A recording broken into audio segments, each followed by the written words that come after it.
What's up everyone, welcome to Workshop Rebuild. In today's episode, I'll be reassembling the Yanmar 3TNV82A engine. This engine is very similar to 9 different engines and I'll list them on the left over here. So if you have one of these engines, you'll probably want to watch this video because you will be able to pick up information about these engines as well. In one of my previous videos, I already rebuilt a Yanmar 3TN75RJ engine and that is very similar to this engine, but this engine is bigger and it also has different components mounted to the engine block. The internals look very similar, so we will have very similar specs on the inside, but all the parts mounted around the engine are a little bit different. So without further ado, I'm going to share with you guys some of the parts I have on this table, and then we'll start with the engine rebuild. Right now, I'll share with you guys all the major components that I have laid out on this table. Behind the scenes, I still have a lot of parts, and they will be mounted onto this engine. So if you guys don't see your parts right now on this table, don't worry, they will be mounted back onto the engine block.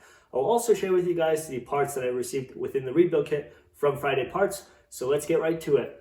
I'm going to start on the left side of this table and I'll discuss the cylinder head first of all. So this came back from the machine shop. They installed brand new valve guides, valve seats, and brand new valves. And all those components came within the rebuild kit from Friday Parts. As you can see, the valve stems are pristine and the valves have already been lapped in to seat nicely against the valve seats. Below the cylinder head is the rocker arm assembly, and I had a good look at this. Everything seems to be in pristine condition. So this can be mounted back on to the engine block. If you guys are interested to see how I install the cylinder head or even the rocker arm assembly, this will be later on in the video. So click ahead in the timeline to view that part of the engine rebuild. Below the rocker arm assembly, I have 6 push rods and 6 valve tappets. Everything is in great condition, so this can be reused as well. Everything I talked about makes up the top end of this engine. And for that, we also need seals and gaskets. All of this came within the rebuild kit and some more, and I'll get to that later on. Over here, we have 6 brand new valve seals. These will go onto the valve guides on the cylinder head.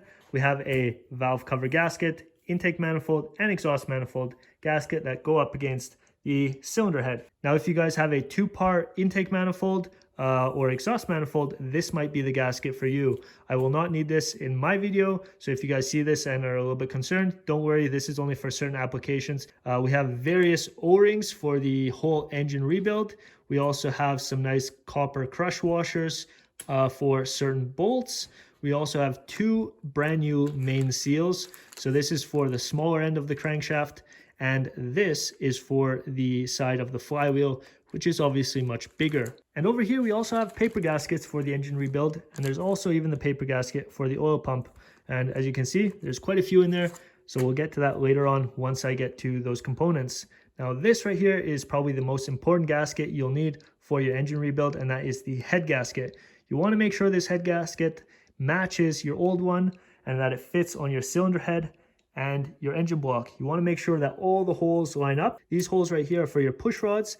Then the bigger holes around the perimeter are for your head bolts. And then we also have some for the coolant passageways. And we also have one on the top right for the oil port. You really want to make sure this head gasket lines up with your cylinder head and engine block, because if you do not and one of those ports is blocked, you might have coolant issues or you will have oil issues, and that will most likely lead to a failure of your engine.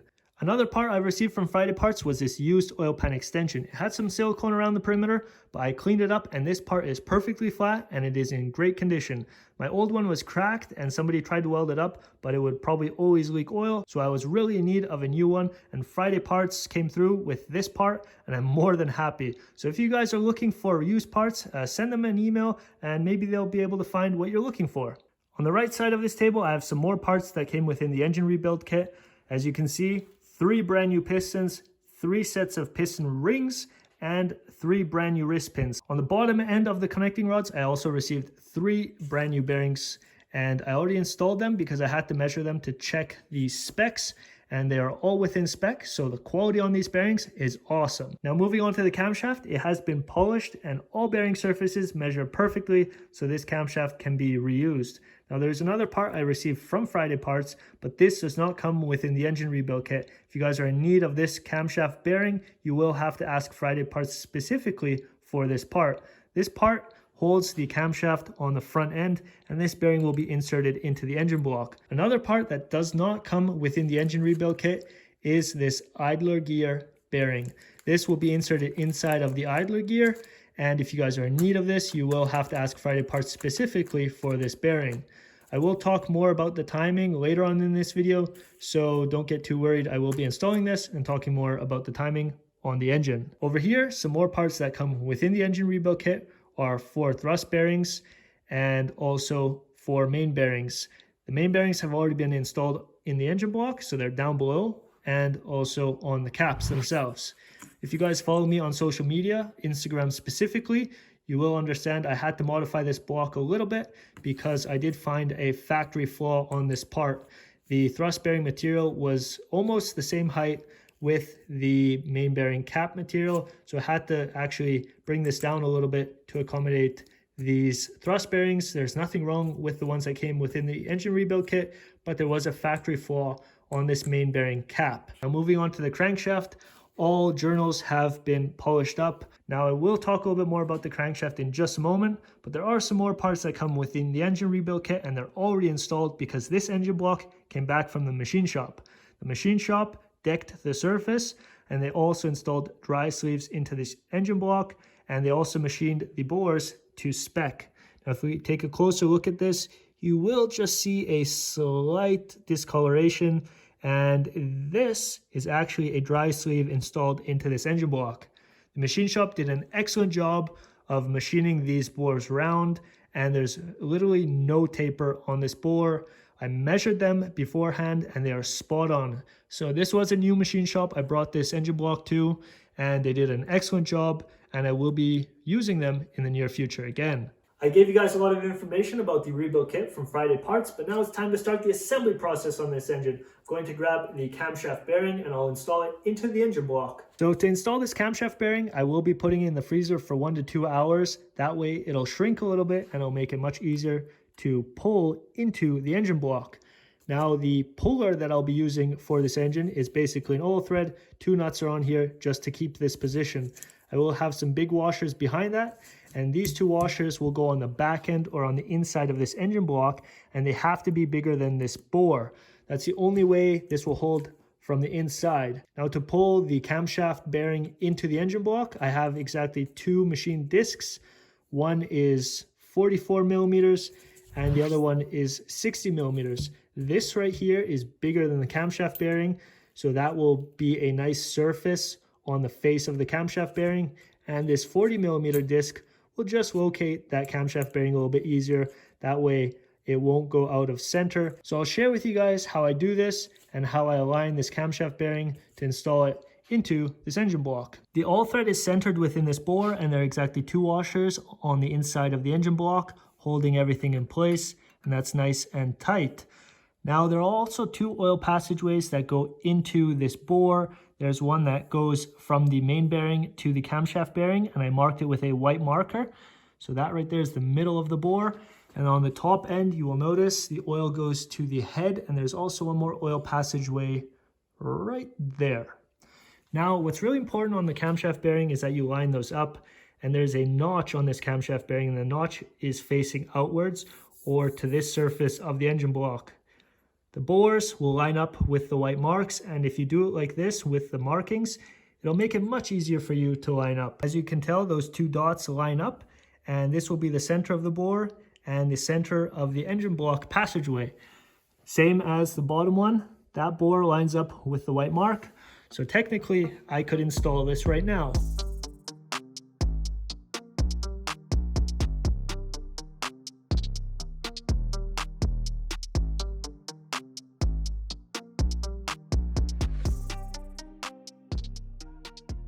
With the camshaft bearing in place, I can now look forward to the crankshaft installation. The crankshaft is off to the left, and in the middle of the screen I have 4 main bearing caps. The main bearing inserts themselves have already been installed. You want to make sure your surfaces are clean before you push these in the caps themselves. Right here I have 4 thrust bearings. 2 of them are plain and 2 of them have tabs. The tabs will go onto the main bearing cap, and the plain ones will go onto the engine block, as you can see right here, and on the other side right in there. Now what's really important on the main bearing inserts, if you take a close look, this one is plain, and all 4 bearing inserts for the main bearing caps are plain bearings. Now, inside of the engine block, because oil has to be distributed throughout the engine, we have to make sure we install the main bearing inserts that have exactly 2 bores. So oil will come through this bore, lubricate the crankshaft, and go out to the camshaft and lubricate the camshaft bearing. It's really important that you install them this way, because if you switch them up, your camshaft will starve and your crankshaft will starve for oil. Prior to this video, I already measured all the bearings on this engine block. So what you want to do is take your main bearing caps, torque everything to spec without the crankshaft in place, measure your inside diameters, and confirm that your clearance is within spec to your crankshaft. If you check your measurements and everything is fine, you can continue with the rebuild process.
With the main bearing caps now tight to the engine block, I can turn over this crankshaft.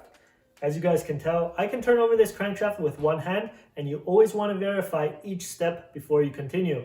You really want to make sure you can turn this over by hand, because if you have to put a bar on this, that might mean your main bearings are too tight on your crankshaft. That could cause premature failure once your engine is up and running. So right now on the front of this engine, I have a dial gauge set up because we have to check the end play of this crankshaft.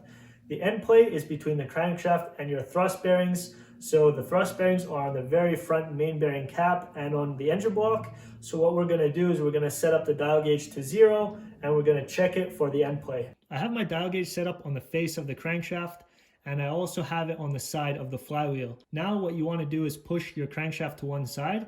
In my case, it's to the right in the video, and I have the dial gauge set up at 0. For some reason, the needle on this dial gauge has a slight bend in it, so just take that in consideration as I move the crankshaft. Now, if this is at 0 and I'm pushing it to the right, we want to push it to the left so we can see our end play. Now I'm going to move it. All I'm going to do is take the crankshaft and move it to the left.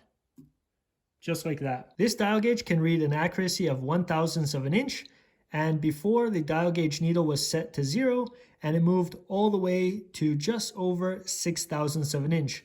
The spec is between 5 and 9/1000th of an inch, so we are within spec on this crankshaft end play. I just finished up with the crankshaft end play, and now I'll move along to the pistons and connecting rods. On this table I have 3 brand new pistons, 3 brand new wrist pins, 6 brand new bearings, and piston rings to go onto those brand new pistons.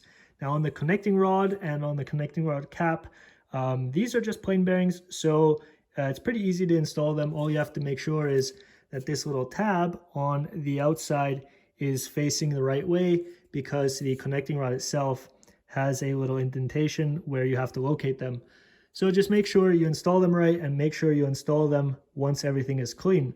Now on the top end of the connecting rod, on the smaller bore, you will see there's no bushing or bearing in there, because right now they are in the freezer, so I can install them a little bit easier. I did the same thing like on the camshaft bearing. I marked where the oil galleries are, and oil will actually go into here and onto the wrist pin. So you want to make sure the 2 holes on the bearing are lined up with the top end of the connecting rod. Another little mark I made was this on the right side. It's about 10 degrees off from the right bore when you look at it from this side, and that's where the split of the bearing is.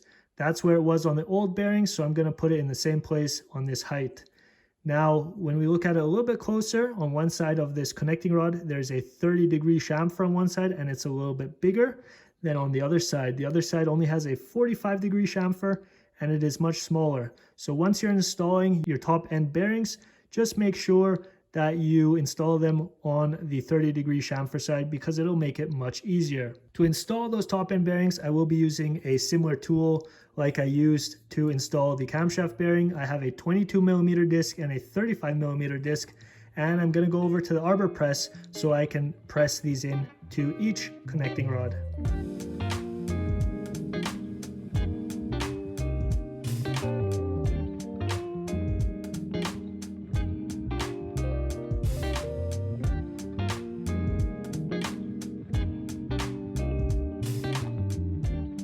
So with that out of the way, let's have a look at the piston rings and the pistons. I do know that the pistons have 3.5 thousandths of an inch clearance to the cylinder bores, and the machine shop did a great job to get all cylinder bores exactly identical. Now I'm going to have a good look at the piston rings. There's the top compression ring, there's the second compression ring, and there's an oil ring. All of these rings have to be gapped to spec, and I'm going to share that with you guys right now. And then we're going to mount these onto the pistons and drop them into the engine block. When we have a look at both compression rings, you will notice this side is the top and that side is the top. So you want this side facing the top of the piston. Now when we look at the profile of the piston ring, you will notice that the right one has a very rectangular profile and the left one does as well, but it also has two chamfers on either side, so on the top and on the bottom of the piston ring. You'll notice that if I give you guys a close-up view, this one is a little bit shiny and that one is just perfectly rectangular because it doesn't have a chamfer on it. Now according to the manual, the one with the chamfer is the top piston ring, and the one that's perfectly rectangular is the second compression ring. So this one goes on the top and this one is the second one. The third one is your oil ring, and this is a two-part piston ring. Right here we have the first part, and this is hooked up to a wire, so you can actually open this up and put it onto the piston and then close it up again. And you really want to make sure this is the opening and this is also the opening of the same oil ring, that those are exactly 180 degrees apart. So if you put that on that side of the piston, this opening has to be opposite. Now another really important feature on all of these piston rings, the oil ring not so much because they usually make this one a little bit bigger, but on these two specifically, we have to make sure once these piston rings go into the bore that the gap in between this area, that means between this face and this face of the piston ring, have a certain gap. According to the manual, it should be between 0.2 and 0.4 millimeters. Make sure you get that right because this is a metric engine, so it is 0.2 to 0.4. I always try to shoot in the middle of a tolerance or any measurement, so I will try and get a 0.3 millimeter gap.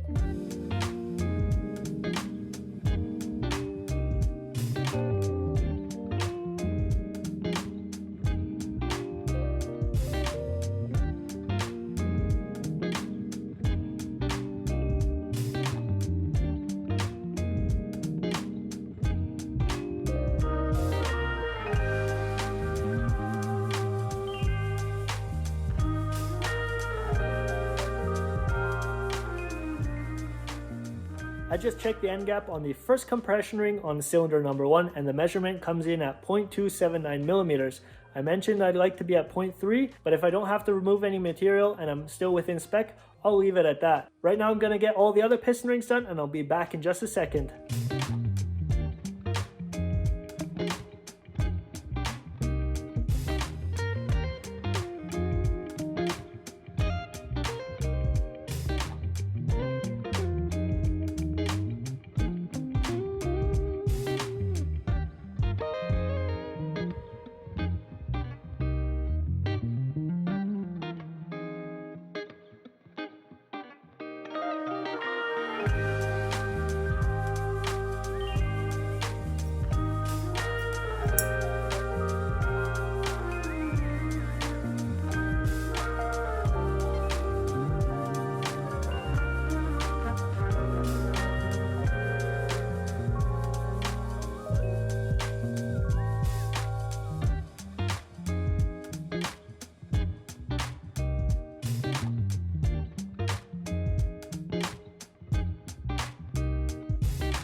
pistons are now connected to the connecting rods with the wrist pin. Before these pistons go into the engine block, it's really important that you put these in the right way. So I'm going to give you guys a quick heads up on what to look out for. When assembling the piston with the connecting rod, you want to make sure that the mark on the piston, which is on the face, is in line with the mark on the connecting rod, as you can see right here. So on the piston we have an indication mark, and on the connecting rod we have an indication mark, and these line up. You want to make sure that they're facing the injection pump side of this engine, which is on my side. Another indicator that you're doing the right thing is if the numbers on the connecting rod themselves are facing the flywheel side of this engine. So if I put them in like this, you want to make sure that the piston number is towards me on the injection pump side of things, and also on the bottom end of the connecting rod, you'll have those numbers on this side as well. So just take that in consideration as you put these into the engine block.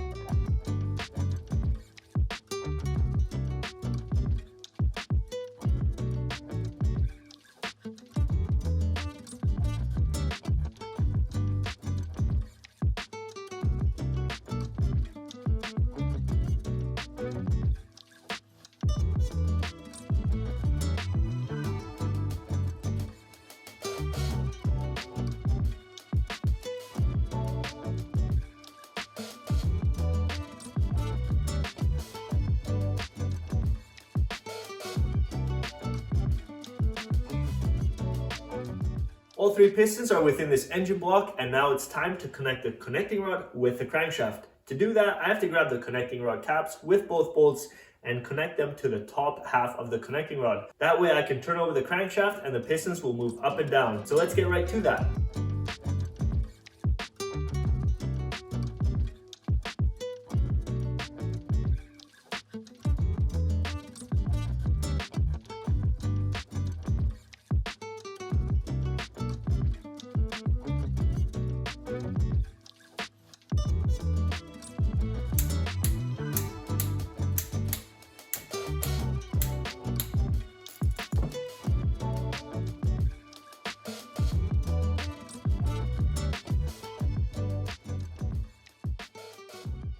On the left side of the screen, you'll notice many new parts on this table, and most of these parts have something to do with the timing of this engine. But before I dig into this, I'm going to go over here and mount some of the smaller parts onto the engine block, like the oil pressure sensor and some other smaller fittings. So let's get right to that.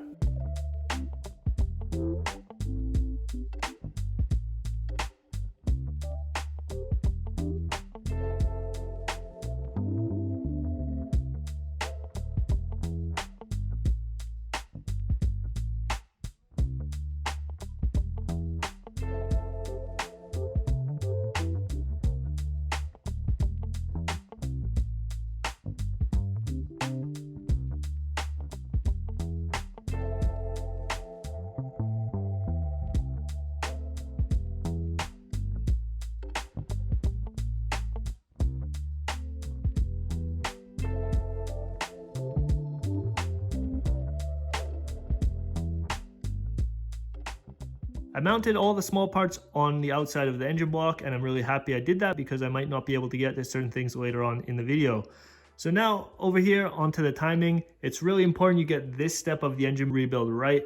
If you don't, you'll either have a major leak because you didn't seal off certain components properly, and if you don't line up your teeth properly, which makes up your timing of the engine, you'll have a very bad issue on the top end of your engine, and your pistons might just touch your valves, so that's not a good thing. So over here on this table, we have the injection pump that's hooked up to the governor. That's why that unit is so big. But on the front end, we have a tapered shaft with a key, and that hooks up to this timing gear for the injection pump. You'll notice I marked the letter B, or at least the two teeth, with a yellow marker, so you guys will have a better visual once I go to time these gears. So that is B, and everything is timed to the idler gear. And this gear actually has three markings on it. We have a C, we have an A, and we have a B. B is actually one tooth specifically on the idler gear, and you want to line that up in between these two teeth. So if you guys understand, one yellow mark goes in between two teeth. Now on the idler gear itself, I need to install a brand new bearing bushing or bearing insert. I got this from Friday Parts. This does not come in the rebuild kit. You have to reach out to them, or maybe they even have this on their website just up for sale. So either way, this will be installed very soon, just like I did the connecting rod bearings and I did the camshaft bearing. Now this is also the block that the idler gear rotates around. So as you can see, the surface is very smooth, so the bearing can run on that surface right there. Now the idler gear also has a C and an A. The C is actually for the camshaft. So if we come over here onto the camshaft, you'll notice there's a letter C with 2 teeth marked yellow, and 1 tooth has to go in between. Now A goes to the crankshaft.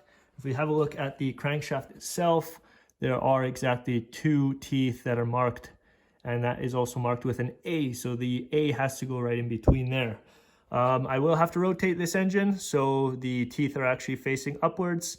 The idler gear sits in this position and the camshaft in this position.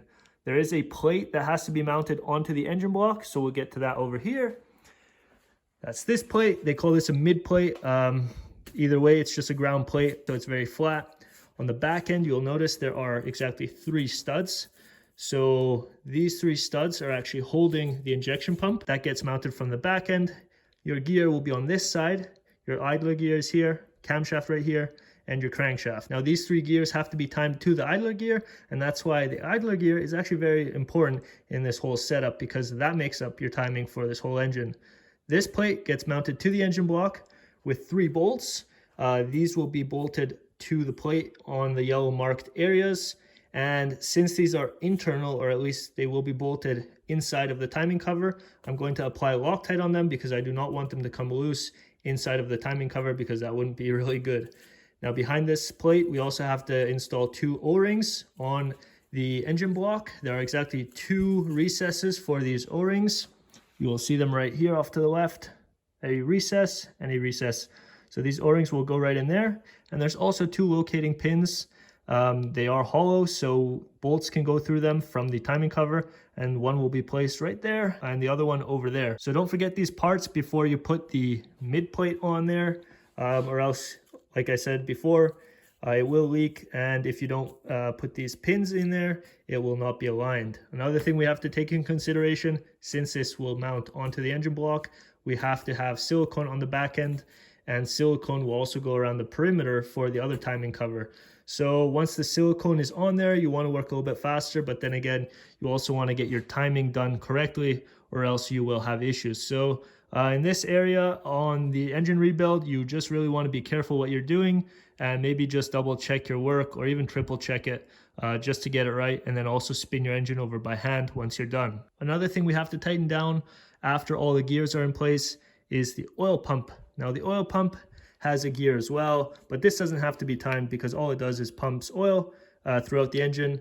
But you really want to make sure the inside is lubed up, so once you go and start it up for the first time, that your oil pump doesn't starve for oil. There are 4 bolts over there, and there's a nice thin little gasket that came in the rebuild kit, and it looks to be really good, so I'm going to be using that for this step. If you guys have any questions about the timing components or any of the parts or products that I'm using in today's video, drop a comment down below and I'll try and get back to you as soon as I can. But right now, let's get to the assembly.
timing gears are timed and the timing cover is on top of the engine block, and all the bolts are torqued to spec. Now I can look forward to install the oil pan extension and the oil pan.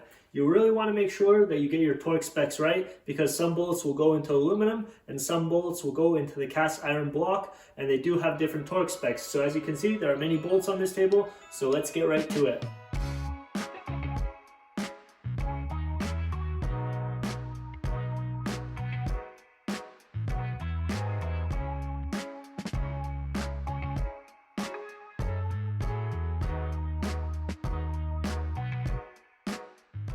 I managed to flip over the engine, and now it's time to install the rear main seal into the rear main seal cover. This cover will be bolted to the engine block and the oil pan extension, so 3 bolts will go into aluminum and then the rest into cast iron. So once again, be cautious of your torque spec.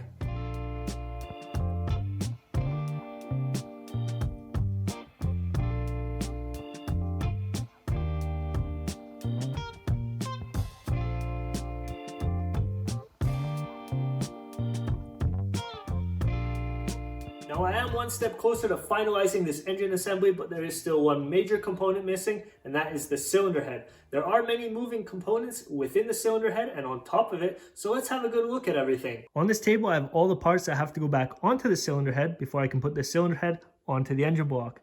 Now looking at the cylinder head, the valves are already in place and they are super smooth because this came back from the machine shop. The valves are within the valve guides right now, and we have exactly 6 valves in total. 3 exhaust and 3 intake. The smaller ones are always for the exhaust and the bigger ones are for the intake.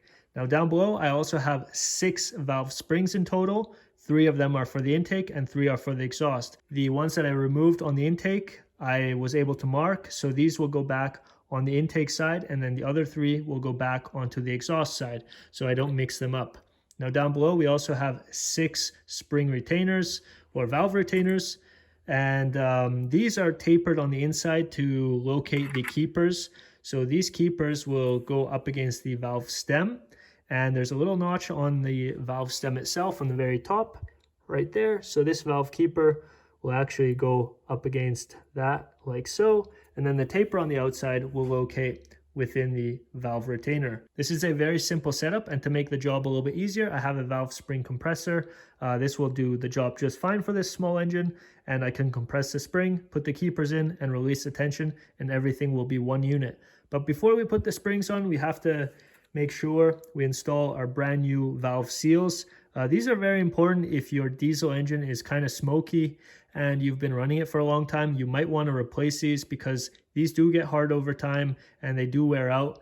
And what happens is on the top end of the engine, oil will trickle down and go into your combustion chamber, and you might have a white smoke because you are burning oil.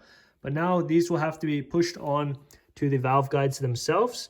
So actually what we're going to do is push the valves out, and on the inside you will see there is a little lip that goes up against the valve guide groove, and we're going to just tap that on with a hammer. So that's the first thing I'm going to do, tap on the valve seals, and then I'm going to put the springs onto each valve.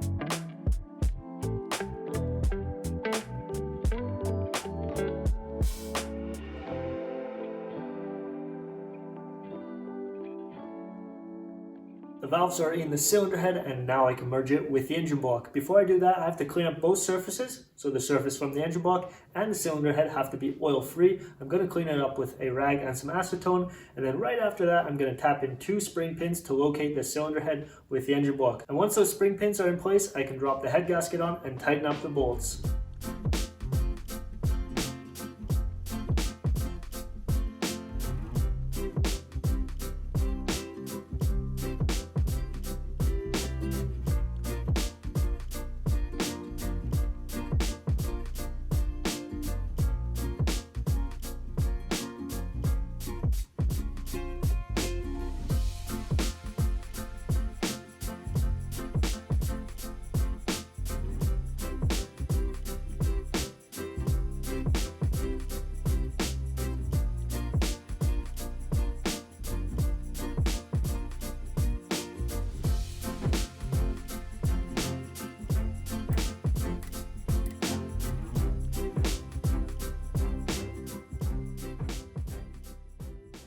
With the cylinder head now bolted to the engine block, it's already looking much more complete, but there are still some more components we have to add to this engine to finalize it, like the rocker arm assembly, the push rods, the intake, and the exhaust manifold. And on the coolant side of things, we also have to install the water pump, which goes on the very front of this engine. So let's get right to it.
After mounting the water pump, I made sure to bolt on the front fan. It just looks that much better, and it's a little bit more complete as well. The way this engine sits, it's probably 95% complete. I still have the hard lines, the diesel fuel injectors, and the glow plugs on this table that still have to be mounted onto this engine because I haven't tested them just yet. Once I know the test results are good, they will go back onto this engine. But if you guys are interested to know how to test your own diesel fuel injectors, or if you guys want to clean them up and take them apart, click the link up above and you guys can watch that video. If you guys enjoyed this video, I'd really appreciate it if you hit the like button down below. Subscribe if you haven't already, because this engine will go back into the John Deere 1445. So that's something you guys might be interested in. And if you're interested in more engine rebuilds, hit that bell notification down below, because then you will be one of the first to see my upcoming videos. So with all that said, I hope to see you guys in an upcoming video, and thanks for watching.